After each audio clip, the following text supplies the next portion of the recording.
చంద్రబాబు గారు రైతుల దగ్గరికి వెళ్తున్నారు, పొలాల్లో మీటింగ్ పెడుతున్నారు, సామాన్య రైతుల దగ్గరికి వెళ్ళి చాలా సలహాలు ఇస్తున్నారు వ్యవసాయం గురించి. బాగా మేమే మంచి చేస్తున్నామని చెప్తా ఉన్నారు. మీ అభిప్రాయం ఏంటి? చంద్రబాబు గారు ఈ 16 నెలల్లో రైతులకు ఏం చేశారంటే ఏమంటారు?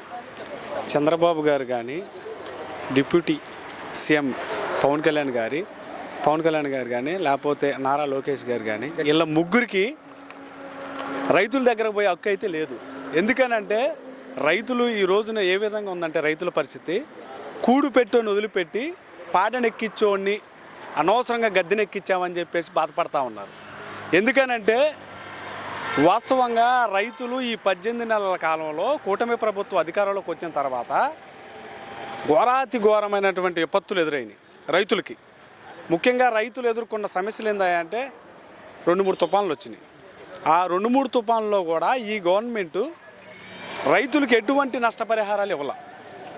గత వైఎస్ఆర్ కాంగ్రెస్ పార్టీ అధికారంలో ఉన్నప్పుడు మాజీ ముఖ్యమంత్రి శ్రీ వైఎస్ జగన్మోహన్ రెడ్డి గారు ప్రత్యేకంగా రైతులకి వాళ్ళకి ఆర్థిక సాయంగా 13,500 రూపాయలు రైతుకి ప్లస్ కౌలు రైతుకి ప్రత్యేకంగా ఇచ్చారు.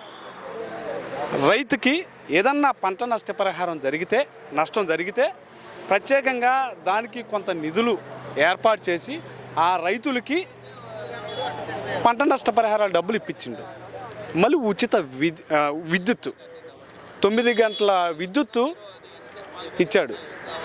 ఏది చూసుకున్నా రైతులకి ప్రత్యేకంగా విద్య, వైద్య, వ్యవసాయం ఈ మూడింటి మీద ప్రత్యేకమైన శ్రద్ధ పెట్టి ప్రతి గ్రామంలో రైతు భరోసా కేంద్రాలను పెట్టి ఆ రైతు భరోసా కేంద్రాల్లో విఎల్ని అంటే విలేజ్ లెవెల్ అగ్రికల్చర్ అసిస్టెంట్ని పెట్టి వారికి రైతుకి ప్రభుత్వానికి మధ్య వారధిలాగా సలహాలు సూచనలు ప్రతిదీ కూడా ఇచ్చుకుంటా రైతు ఎక్కడ కూడా నష్టపోకూడదని చెప్పి పనిచేసిన నాయకుడు శ్రీ వైఎస్ జగన్మోహన్ రెడ్డి గారు.